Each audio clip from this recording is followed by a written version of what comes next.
8ই June 1948 Bibhutibhushan Bandyopadhyay তার ডায়েরিতে বারাকপুর শিরোনামে একটি পৃষ্ঠা লিখছেন। তার ডায়েরির পৃষ্ঠা অবশ্যই। অনেকদিন পরে দেশে এসেছি।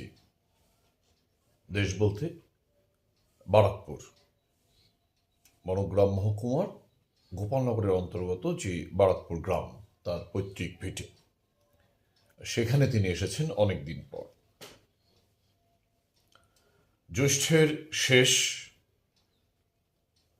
আমরা দেখতে পাচ্ছি যে জুনের শুরুর দিকে, 8ই জুন, জ্যৈষ্ঠের শেষ। সারা গরমকাল এবার আসানসোল, চুরুলিয়া, বাঁকুড়া, টাটানগর, চাঁইবাসা প্রভৃতি ভীষণ তাপপ্রধান অঞ্চলে বেরিয়েছি সভা সমিতি করে। এবং এখানে চুরুলিয়ার পার্শ্বে বন্ধনীর মধ্যে তিনি লিখেছেন, কাজী নজরুলের জন্মস্থান চুরুলিয়া, পুরুলিয়া নয়, এটা তিনি লিখেছেন বন্ধনীর মধ্যে। এইসব জায়গায় তিনি ঘুরে বেরিয়েছেন, সভা সমিতি করেছেন, সাহিত্য সভা অবশ্যই। এরপর লিখছেন 119 ডিগ্রি উত্তাপ, কোথাও কোথাও 117। এই তো অবস্থা। এখন 119 মানে 48.33 ডিগ্রি সেলসিয়াস। 48 মানে ভয়ঙ্কর। সেই সময় 1948 সালে আমি ধানবাদে গ্রীষ্মকালে ভয়ঙ্কর উত্তাপ দেখেছি। ধানবাদ সেকালের বিহার, তার আগে বাংলার মধ্যেও ছিল ধানবাদ একটা সময়, দেশভাগের আগে, দেশ স্বাধীনতার আগে, দেশভাগের আগে এই ধানবাদ জেলাটি বাংলার মধ্যে ছিল। তারপর সেটি বিহারের মধ্যে চলে যায়, পরবর্তীকালে ঝাড়খণ্ডের মধ্যে। তো আমি সেই ভয়ঙ্কর উত্তাপ দেখেছি ধানবাদ অঞ্চলে। আর এই যে বলছেন আসানসোল, চুরুলিয়া, বাঁকুড়া, টাটানগর, এইসব অঞ্চলের তাপমাত্রা কোথাও 119, কোথাও 117 এই সময়, জ্যৈষ্ঠ মাসে। গাছপালাহীন, রুক্ষ, অনুর্বর, পাষাণময়, কঙ্করময় দেশ সব। আজ দেশে এসে বড় চারা আম গাছ তলায় বেড়াতে গেলাম। স্নিগ্ধ শ্যামল বনকুঞ্জের তলায় সোঁদালি ফুল ঝরে পড়েছে তলা বিছিয়ে। কোথায় সেই রুক্ষ অঞ্চল আসানসোল, বাঁকুড়া, চাঁইবাসা, আর কোথায় আমাদের বারাকপুর গ্রাম, দুটো ভিন্ন। এবং সেখানে এসে দেখলেন জ্যৈষ্ঠ মাসে সোঁদাল ফুল ছড়িয়ে আছে নিচে তলা বিছিয়ে। বন্যলতায় মটর ফুল দুলছে। এটাকে উনি বনমটর বলছেন, বনমটর।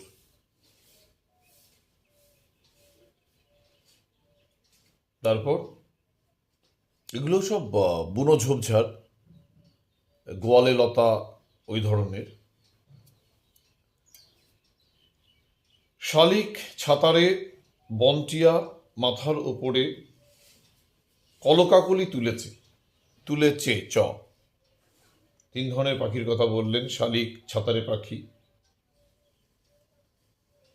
7 ভাইয়ে থেকে ছাতারের কথাটি হয়েছে, কারণ 7টা পাখি একসঙ্গে থাকে।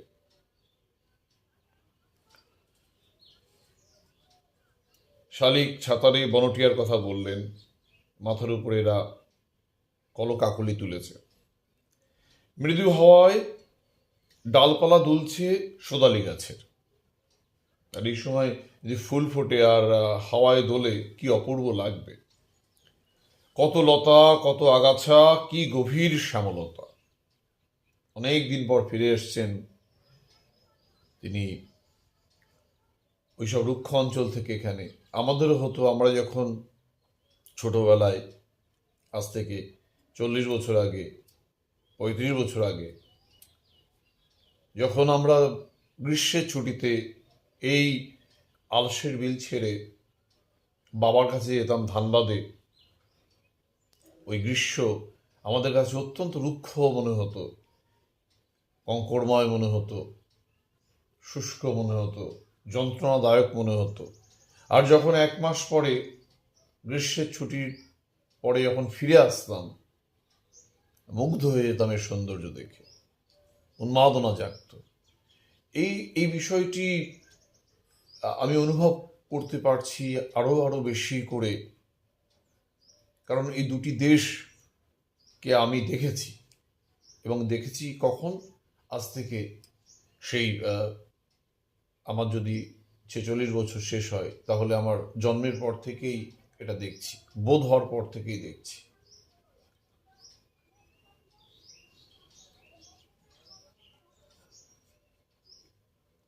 কত লতা, কত আগাছা, কি গভীর শ্যামলতা, সে অদৃশ্য মহাকবি রচিত একটি লিরিক কবিতা। এই সৌন্দর্যকে, এই প্রকৃতির সৌন্দর্যকে কোনো এক অদৃশ্য কবির লিরিক কবিতা বলছেন আমাদের বিভূতিভূষণ। তারপরে গেলাম বল্লার ভাঙনের ঘাটে নাইতে। ইছামতির তীরে এই যে বল্লার ভাঙনের ঘাট এখনো আমি খুঁজে পাইনি, আপনারা পেলে অবশ্যই জানাবেন। বল্লার ভাঙনের ঘাট, বাবলা ফুল জলে ভাসছে, তীরে ঘনশ্যামল নলখাগড়ার বন ও পাতিঘাসের ঝোপ। জলের উপর বাবলা ফুল, হলুদ হলুদ বাবলা ফুল আপনারা দেখেছেন, ভীষণ ভীষণ গ্রামের দিকে হয় বাবলা ফুল। সেই ইছামতির জলের উপরে রয়েছে, আর তীরে রয়েছে ঘনশ্যামল নলখাগড়ার বন। নলখাগড়া বড় বড় হয়, দেখেছেন আপনারা, আর আমরা ইছামতির তীরে দেখেছি এগুলো বড় বড়, ভীষণ ভালো লাগে দেখতে। এবং একই সঙ্গে রয়েছে পাতিঘাসের ঝোপ, সেখানেও ডাকছে ঘুঘু পাখি ও গাংশালিকের ছানা। আগে আমরা দেখেছিলাম শালিক, ছাতারে, বনটিয়া, এরপরে ঘুঘু পাখি ও গাংশালিক এর কথা বললেন, এদের ছানা রয়েছে।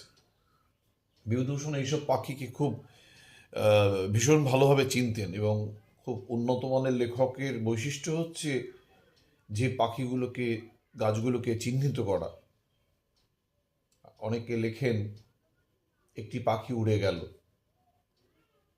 একটি পাখি উড়ে গেল। একটি পাখি, আমাদের বিভাসদা বলছিলেন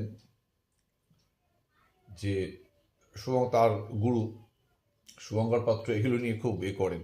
একটি পাখি মানে, একটি পাখি উড়ে গেল মানে অশিক্ষিত লেখক, কোন পাখি উড়ে গেল?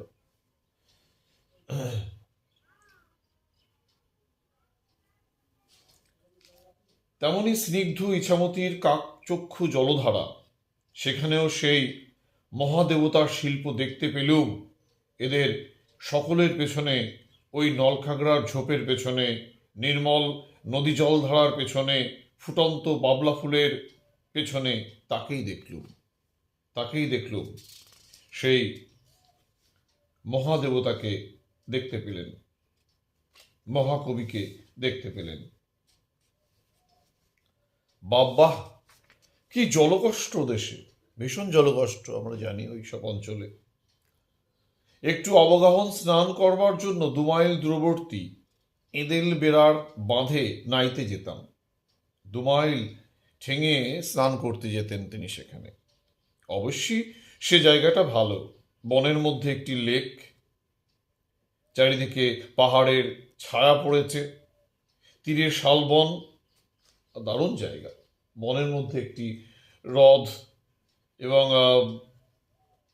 একদিকে পাহাড়ের ছায়া পড়েছে, পাশেই রয়েছে শালবন, কিন্তু তাও বলছেন তাহলেও কিসে আর কিসে, অনেক তফাৎ। তবুও তিনি এগিয়ে রাখছেন তার এই বারাকপুরের সৌন্দর্যকে। এবার একটি কল্পনা নদীর কথা বললেন। বেশ একটি নদীর কল্পনা মনে এলো। এমনই বনকুঞ্জ নদীর দুধারে বন্য পাদব ঝুঁকে আছে জলের উপর। একটা নদীর কল্পনা করলেন, যে নদীর দুধারে রয়েছে বনকুঞ্জ, ঝোপঝাড় রয়েছে, বন্য পাদব। আপনারা জানেন পাদব মানে হচ্ছে গাছ, বন্য পাদব অর্থাৎ বনের গাছ রয়েছে, ঝুঁকে রয়েছে জলের উপরে।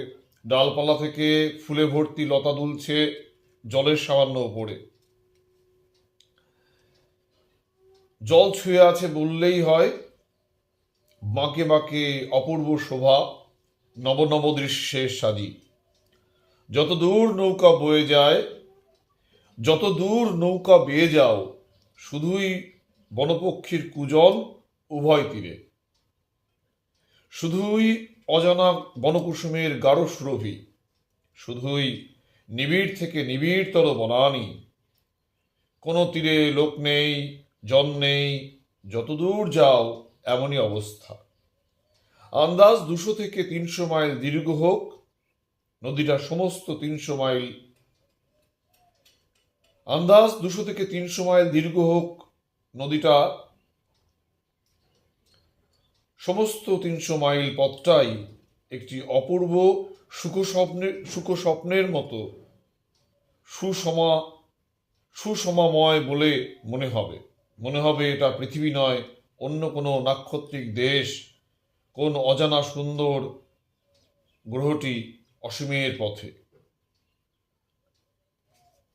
কোন অজানা সুন্দর গ্রহটি অসীমের পথে।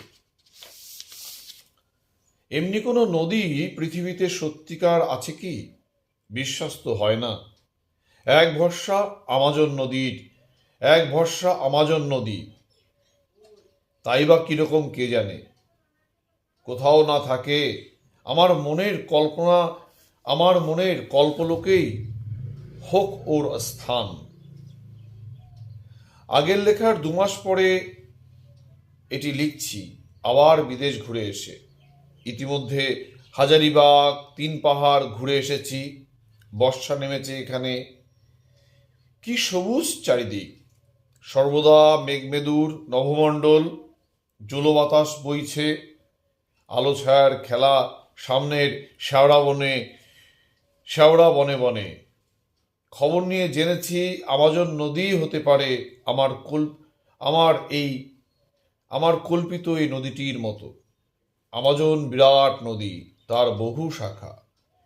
দক্ষিণ আমেরিকার অরণ্যভূমি হল নিবিড় ট্রপিক্যাল অরণ্য, তারই মধ্যে দিয়ে আমাজন প্রবাহিত।